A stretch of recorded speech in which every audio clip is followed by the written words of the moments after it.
East of Los Angeles, a calm holiday weekend is shattered by a devastating explosion. A neighborhood is destroyed.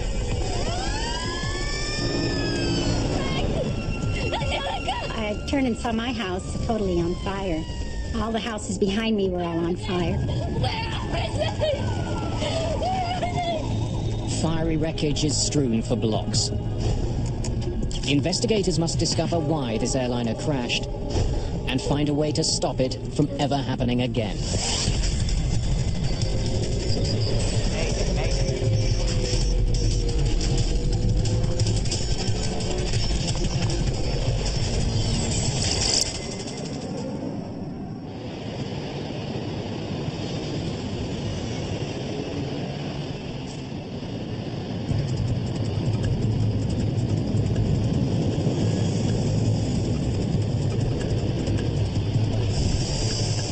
Los Angeles International Airport, LAX, is one of the busiest in the world. It's used by 40 million passengers each year. More than 1,500 planes take off and land every day. It's August the 31st, 1986, Labor Day weekend. Today, a junior air traffic controller, Walter White, will be handling some of that traffic. White isn't yet a fully fledged controller. He has to put in more time before he gets his final certification. Hey, Carl, how's it going? Hey, slow. It was a long weekend, and it was a beautiful day in Los Angeles. It was absolutely clear outside, which we call Chamber of Commerce type day. You want to take a break? Have a cigarette? I can sit in for you. That was my normal assigned shift, and Walter came in and asked me if I wanted a break, wanted to go smoke a cigarette, and I said, sure. All right. Traffic was light. It wasn't very busy. It was Sunday morning. Well, certainly any controller is looking to get seasoning, if you will. 3 months, 4 months, that's a pretty new controller. Los Angeles Approach, good morning. I mean, it wasn't my turn for a break. Walter wanted to work the sector. As I remember correctly, he wanted to work here for some proficiency time. He hadn't worked it in a while. ACL60, can you see the runway 25 left? Roger, LA approach. Thank you. Reduce speed to 200, then descend and maintain 6,000. 200, descend and maintain 6,000. Thank you. Have a nice day. Several hundred kilometers to the south, passengers are boarding an Aeroméxico DC-9.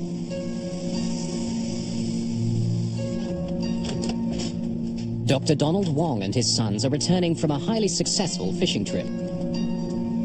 Jason, I think we should put it up in the kitchen. They caught an enormous sailfish, Your mom would love it. which they plan to display at home. Labor Day weekend was the last weekend before school was to start. Donald decided that it would be fun to take the boys fishing down in Mexico, to go deep sea fishing, which he'd only done one other time in his life. This would be a father-son bonding weekend. And it was also the first time that they had traveled without me.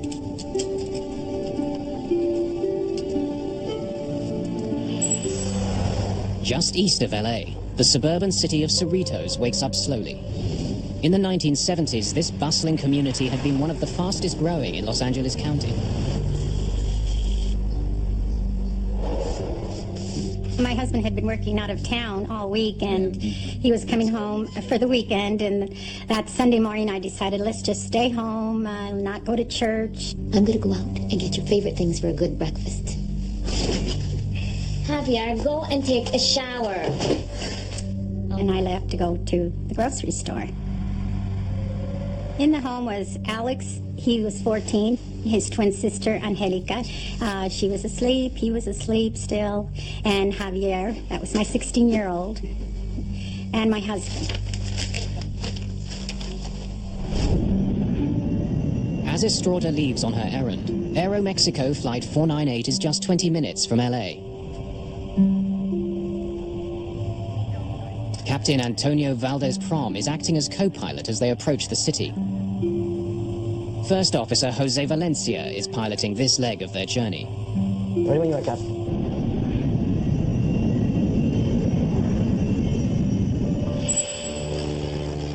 About 22 kilometers south of LAX sits the Torrance Airport. Operating in the mammoth shadow of LAX, Torrance serves private planes and amateur pilots. It's one of several small airports that operate near LA, a region that has over 6,000 weekend flyers. Fuel set. At the end of a busy summer, William Kramer, his daughter Caroline, and wife Kathleen are finally taking to the skies. Piper 4891. All clear for takeoff. Good morning, Piper 4891. This is Torrance Tower. You're clear for takeoff from runway 5. They're heading to Big Bear Lake, Rolling tower. about 200 kilometers northeast. A meticulous man, William Kramer is an executive for an engineering company. 6 years ago, at the age of 47, Kramer bought his first airplane, a stylish and swift Piper Cherokee.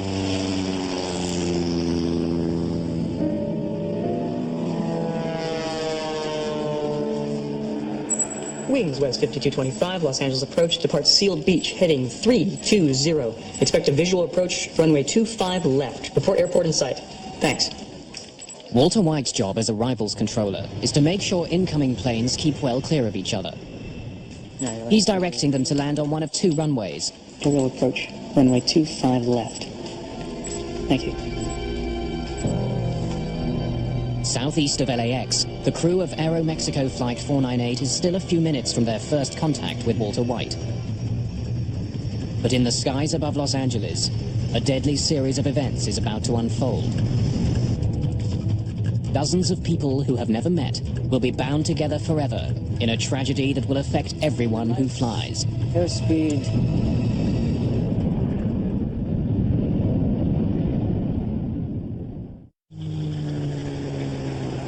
August the 31st, 1986, Labor Day weekend.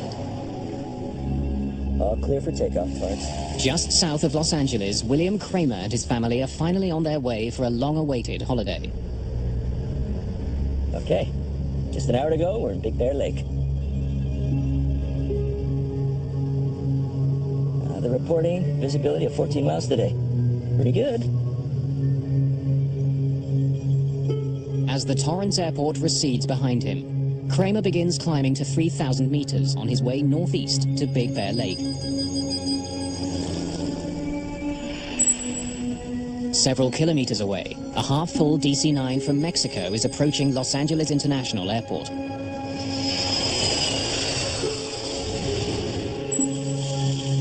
Less than 2,000 meters below them, Teresa Estrada is driving home with the groceries for a holiday breakfast. Her husband and 3 children are waiting just a few blocks away.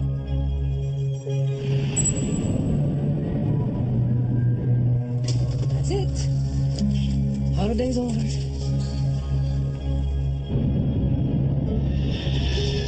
PSA 1765, 12 plus, 1 mile southbound. It's not a busy morning, and one by one, arrivals controller Walter White guides his planes in safely. Report airport in sight.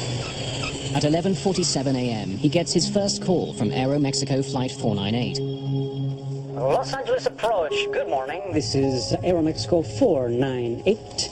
Aeroméxico 498, Los Angeles approach. 25 left, final approach course. Do you have information? Aeroméxico Flight 498 is now officially inside what's known as the Terminal Control Area, or TCA.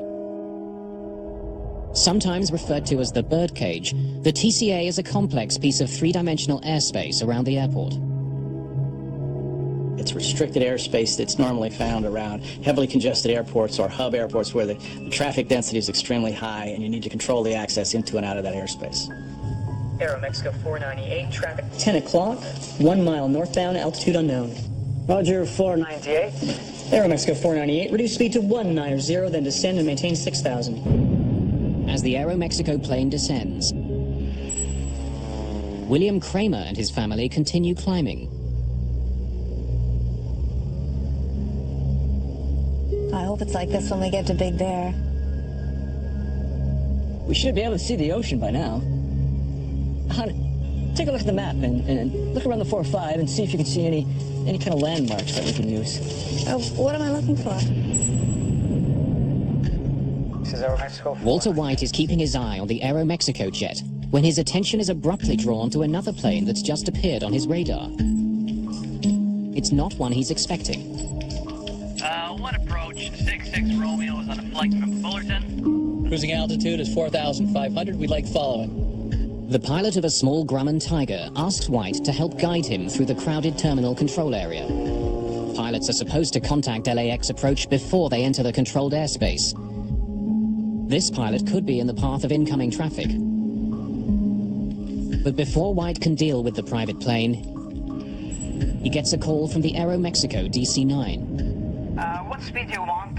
We're reducing to 290. No. To 190. Okay, you can hold what you have, sir. White decides to give the Aeroméxico jet the runway closest to their gate. Changing plans, sir. Stand by. Roger, 498. With the DC-9 on hold, White turns to the intruder. Grumman 66 Romeo, squawk 4524. Remain clear of the TCA. White tells the pilot of the Grumman to use a unique radio channel. But he seems confused. 4, 5. What were the other two numbers? 4524. Grumman 66 Romeo, are you at 4,500 now? Negative. We're at 3,400. Climbing. Okay, you are right in the middle of the TCA, sir. Grumman 66 Romeo, I suggest in future you look at your TCA chart. You just had an aircraft pass right off your left above you at 5,000. And we run a lot of jets right through there at 3,500. Well, what do you suggest I do now? As the crew of Aeroméxico Flight 498 continue to close in on the airport, Landing lights. their DC-9 is rocked by a violent shudder. Altimeter bugs. What was that? Aeroméxico 498, Los Angeles approach. First Officer Valencia tries desperately to control their dive.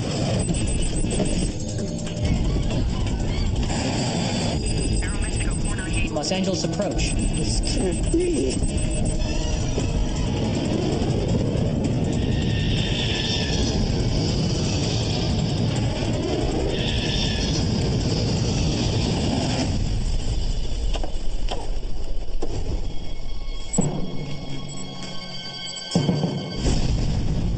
Huge explosion, just the red, vibrant colors of fire, just huge explosion, like the way a bomb might hit the ground.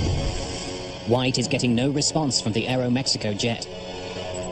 Aeroméxico 498, Los Angeles approach. And now he can't find it on his radar screen. I'm sitting there talking with the two departure controllers and not really thinking. I hear Walter say something like, I think I lost one. Aeroméxico 498, Los Angeles approach. That immediately got everybody's attention. So I looked at the radars and could hear him calling Aeroméxico 498. Called him several times on the radio. Where was Aeroméxico? At this point, we weren't absolutely sure what had happened. White calls to an incoming jet for help. American 333 Heavy. Why don't you take a look around 11 o'clock? I just lost contact with a DC-9. Let me know if you see anything down there, please. 11 o'clock, 5 miles. What altitude? He was last assigned 6. He's no longer on my radar scope, American 333 Heavy. Okay, I see a very large smoke screen off on the left side of the aircraft, about 11 o'clock.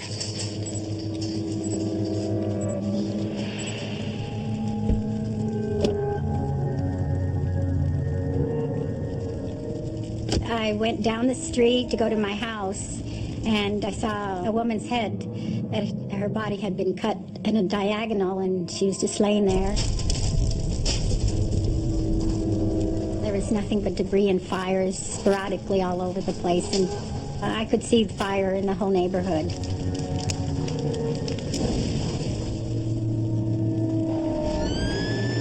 Nearby, an engine from a local fire station had been on a training exercise led by Fire Captain Larry Hambleton. All of a sudden, one of the firemen tapped me on the shoulder and said, "There's a big column of smoke, off to our left." So I picked up the mic and made a guess at the address. Responding to a large fire north of 91, north of Terminator. They came back and said, "Well, we've got a report of an airliner down." So I upgraded the response to basically triple what I initially asked for. I'm calling for a third alarm and 2 air squads east of 183 in Terminator.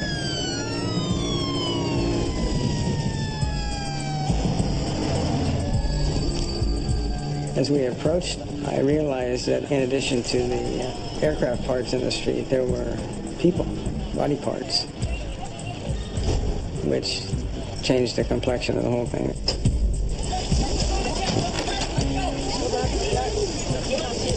There,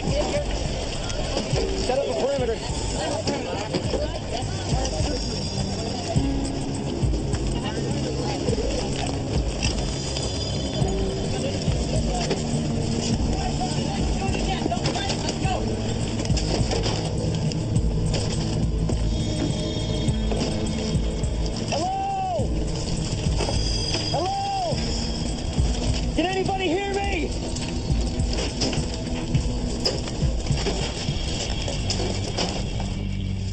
At Los Angeles approach, Walter White, deeply shaken by the crash, is relieved of duty.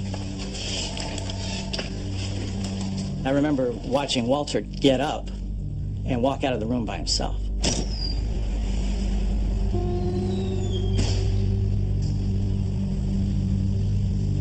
And, something inside of me was just, saying, this is not right, this is not right. Somebody's got to go with him. Tony, you can't go out alone. I could have been sitting there just as easy as him.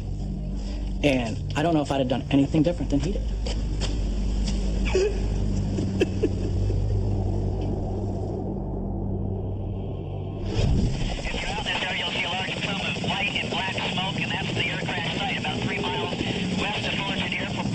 Helicopter news crews are quickly on the scene.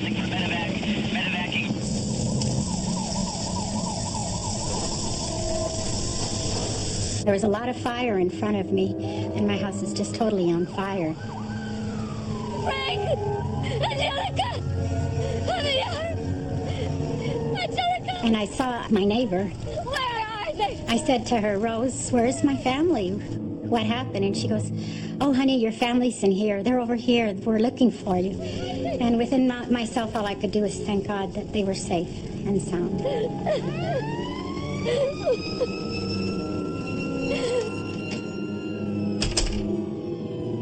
She took me into her home, and I saw Alex. Alex! Alex! What happened? Where's Angelica? Where's Angelica? Where's Javier? Where's Mama? I don't know, Mom. I'm sorry. And he started crying right away and said, Mom, I'm sorry. I'm the only one that came out alive. And all I could do was hug him.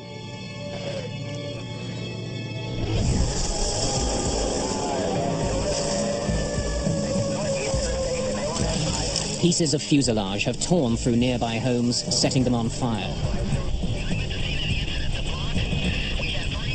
The tail section of the jet has been catapulted more than a block from the crash site.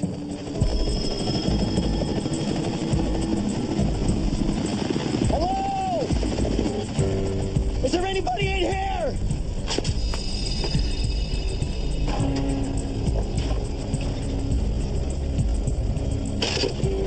As I surveyed the houses and the crash site around me, it was a very surreal experience to stand right there for probably 4 or 5 minutes before anybody else showed up and not see another living soul. I have got wreckage all over the place.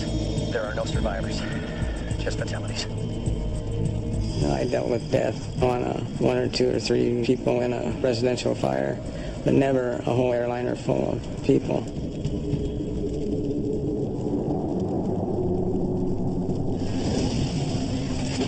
It's gonna work, guys.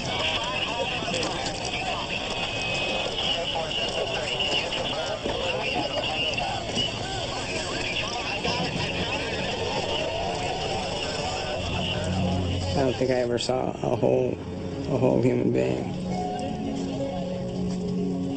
I gave them the job of finding body parts and wrapping them or covering them with yellow rescue blankets. No matter where it was, ever so small or whatever, a hand or a torso or a leg or whatever. That became life to us. It was treated with respect. My memory of the incident is in a muted shade of brown. It's not black and white, it's not vivid color.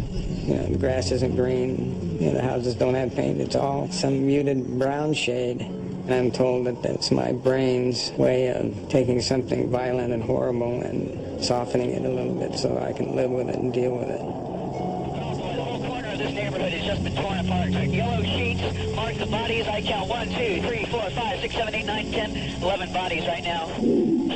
Oh, gosh.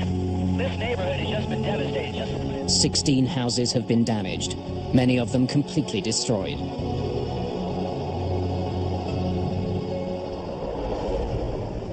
At Los Angeles International Airport, Mary Wong is waiting for her husband and 2 young sons. I went to the airport to pick them up around noon and waited in that area outside of customs and waited and waited. And probably, you know, you're thinking, well, customs might take a little while, but about maybe 12:20 or 12:30, I started seeing a man walk around with a pack on his back with a green cross. We were taken up to a lounge upstairs, and on the elevator up, I looked at the man and I said, "They're dead." I said, "I just know they're gone." In Cerritos, emergency workers are shocked by another grisly discovery. In the playground of a local school, they find the wreckage of a Piper Cherokee Archer. Remarkably intact, the plane's canopy is sliced off. Its 3 occupants are found still belted into their seats. William Kramer and his family are dead.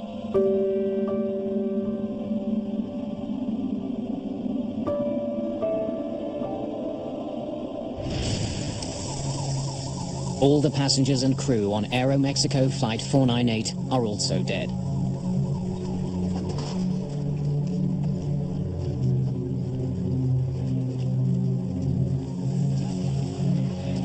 In addition, 15 people on the ground have been killed.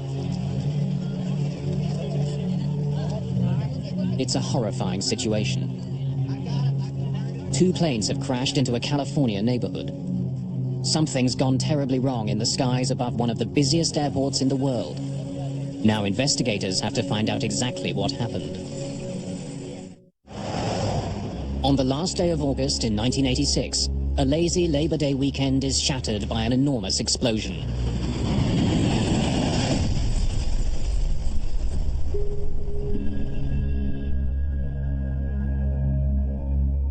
Two planes crash in LA County, destroying several houses.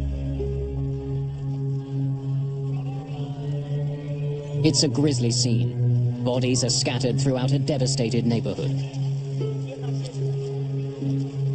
82 people are dead. 15 people on the ground have been killed. Another 67 have died in the tangled wreckage of the 2 planes involved.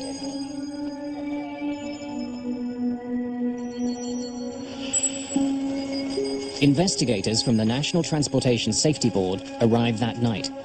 They include experts in human performance, flight systems, and air traffic control.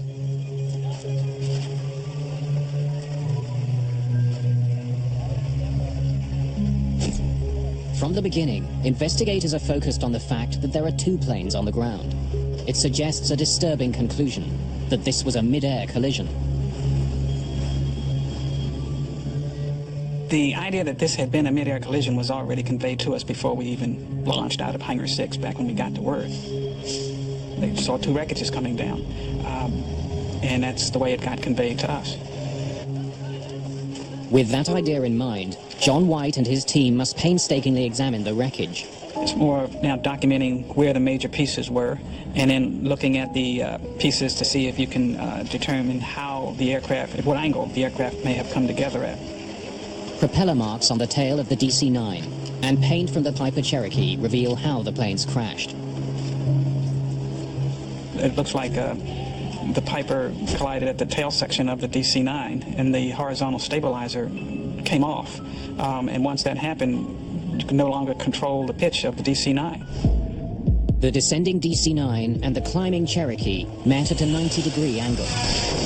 Their combined speed was 450 kilometers an hour.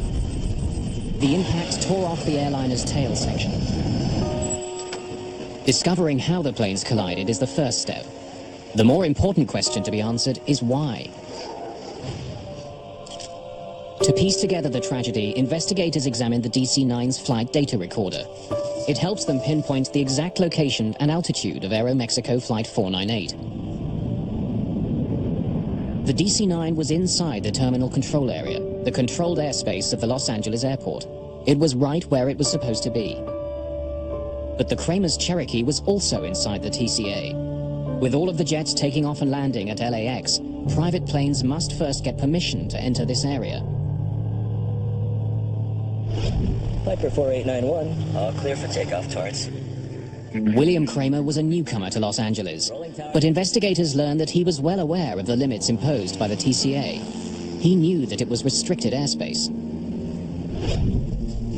And in the cockpit of Kramer's Cherokee, the confirmation. Investigators find a map of the Los Angeles terminal control area.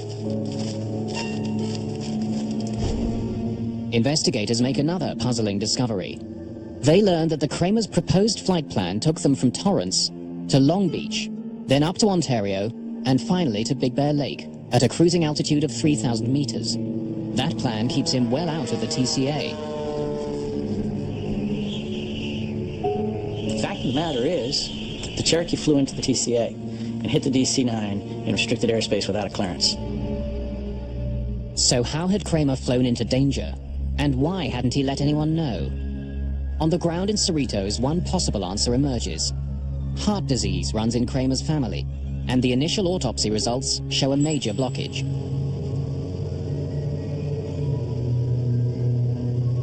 Are you all right, Bill? Yeah, I'm fine. Kramer may have suffered a heart attack on the flight, leaving the plane without a pilot.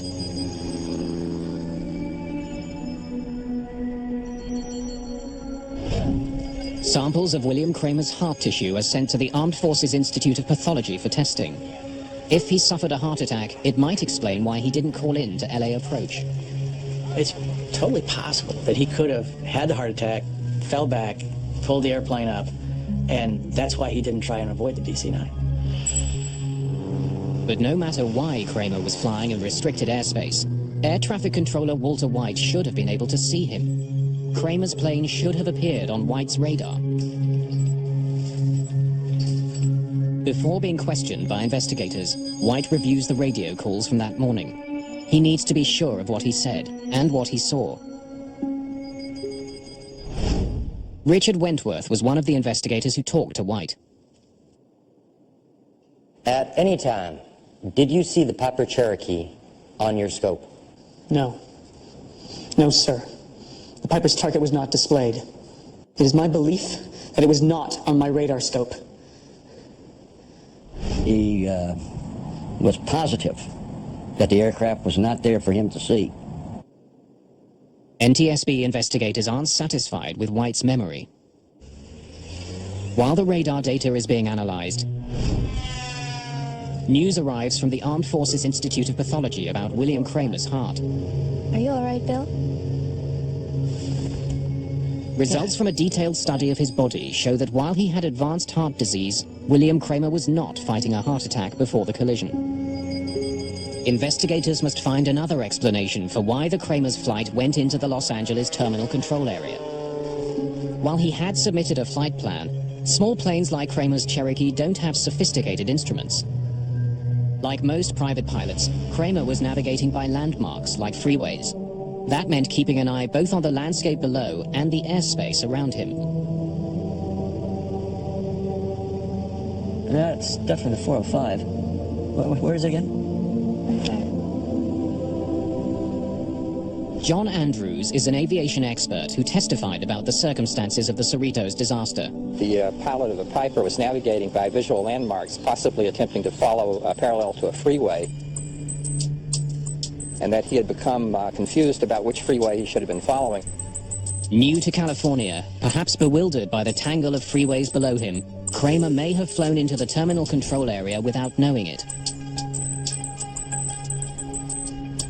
There are no lines on the ground that says the TCA starts here and at this altitude. You have to look at a chart, you have to interpret that. Investigators are now confident they can explain why Kramer was inside the controlled airspace of the TCA. But when he finally gets a look at the air traffic control radar record, Richard Wentworth is convinced that Walter White should have been able to see the Piper. We were able to determine that the aircraft that collided with Aeroméxico was there to be seen.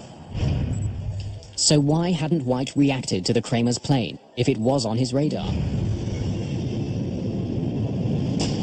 When Walter White came to work that day, the arrival station was being controlled by Carl Grundman. Hey, Carl, how's it going? Hey, slow. Grundman believes that long-standing radar problems were the reason White didn't see the Kramer's plane. I can sit in for you. Controllers have been complaining about the radars for a long time. Here's, buddy. All right, thanks a lot. We had reported problems with the radar not picking up targets several times. When radar signals strike a target, they bounce back to the receiver. But if buildings or mountains interrupt the radar, the return signal can disappear. You may lose one target. You may lose two targets. It may not be presented for one sweep. Did you see the Piper Cherokee on your scope? No, sir. But that doesn't mean that the target isn't there. A blind spot is only an instantaneous thing. It's not a continuous thing. I think I lost one. There were also holes that were just because the radar was old. It was just not as accurate as it might have been. It was not state-of-the-art equipment, that's for darn sure. There's an effect called flicker. When a computer becomes overloaded, the scope will flicker. Every now and then, targets will drop out or can drop out. We reviewed that data. We had no evidence that there were any malfunctions of any systems in Los Angeles.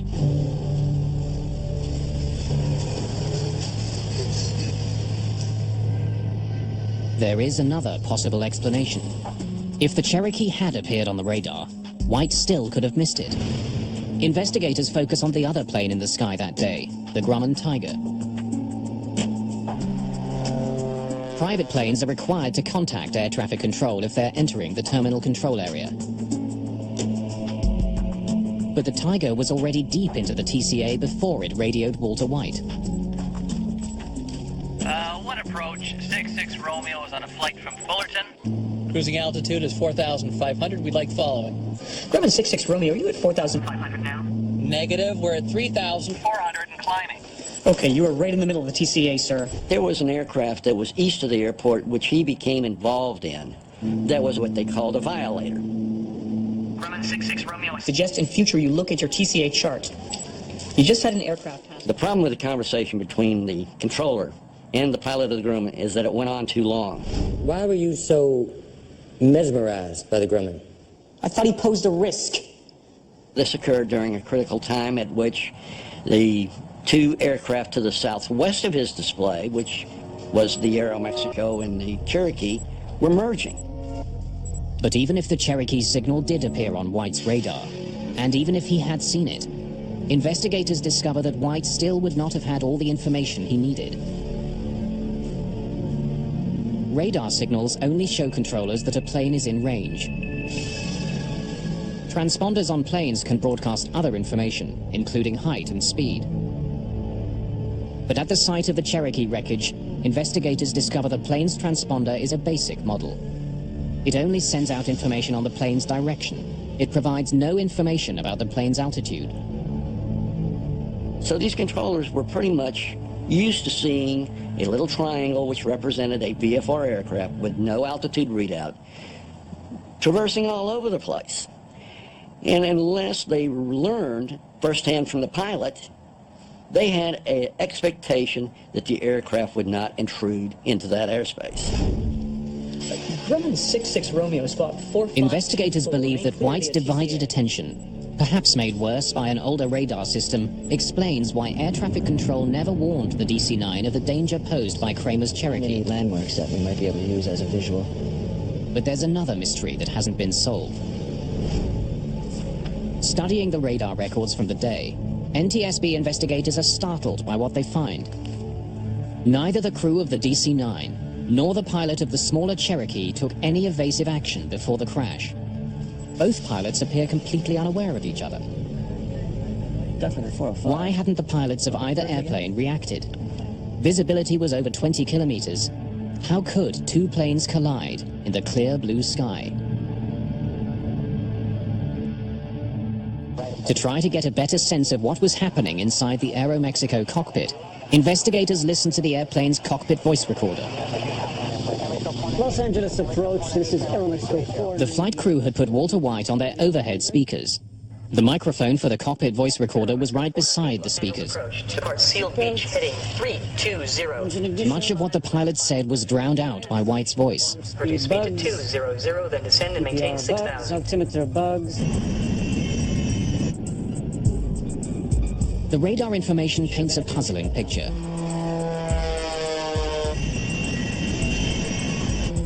It indicates that for more than a minute, the Kramer's Cherokee was there to be seen by the Aeroméxico crew.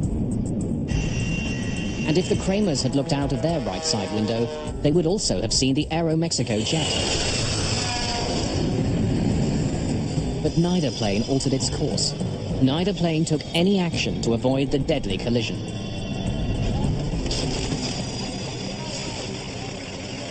Investigators believe that if William Kramer was indeed lost and using the freeways as a guide, he might never have seen the approaching DC-9. The window he would have been looking out of was the pilot's window, but the DC-9 was coming from the other direction. A visual landmark that This would have been a very unfortunate situation because the DC-9 was approaching from the far right side and in fact could only be seen out the passenger's window, which was on the right side of the aircraft.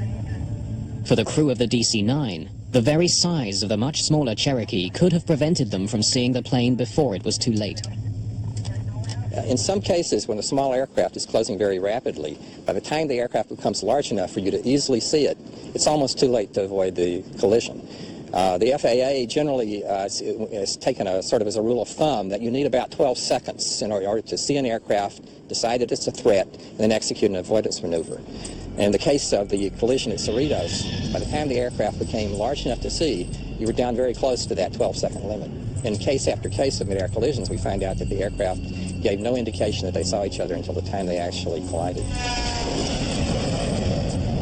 The design of the cockpit windshield may also have contributed to the disaster. It's possible that during part of the approach, at least for one of the pilots, the aircraft was actually behind the center post, and unless the pilot moved his head back and forth to clear that airspace, unless he had a reason to do that, it's possible the aircraft was obscured during part of the time in which he might have had a chance of seeing the other aircraft. Ignition. The disaster over Cerritos revealed several tragic weaknesses in the air traffic control system. One of the most glaring was that pilots could not be relied on to see and avoid each other. They'd need new technology to keep a mid-air collision from happening again.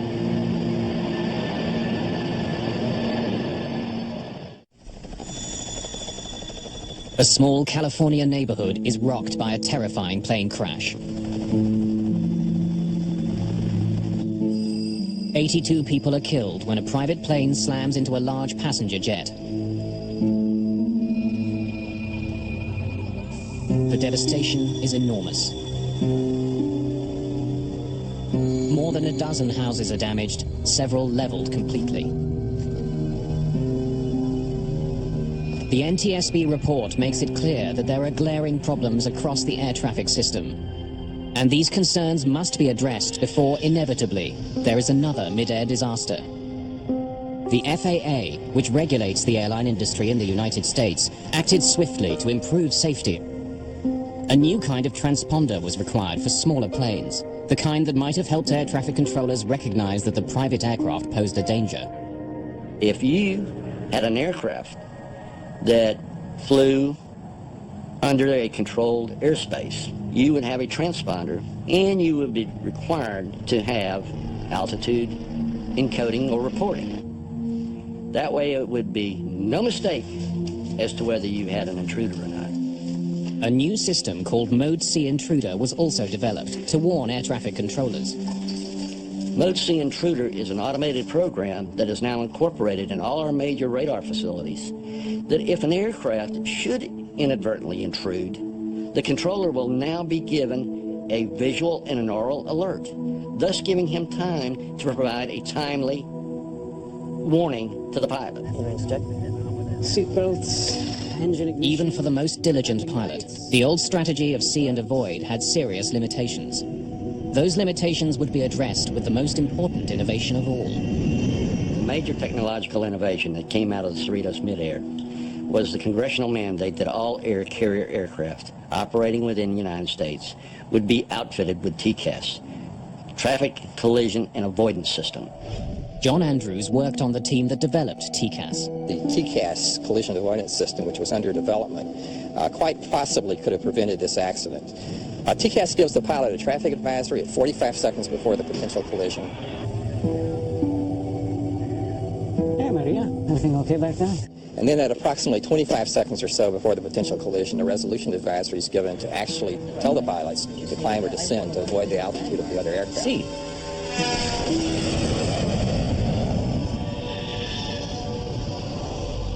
Today, commercial airlines around the world use TCAS.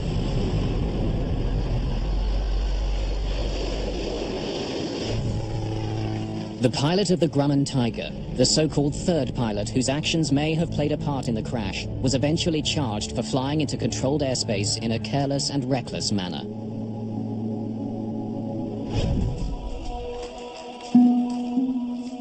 For Walter White, the effect of the disaster over Cerritos could not be overcome. Walter came back to the TRACON, and I think it was probably a month or so later. And I can't give you exactly how long he stayed there, but it wasn't very long. And he just got up and said, no, thank you.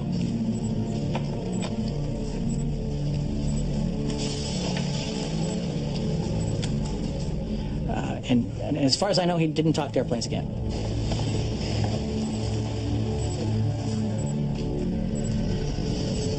Within a year of the incident, the old radars at LAX were replaced.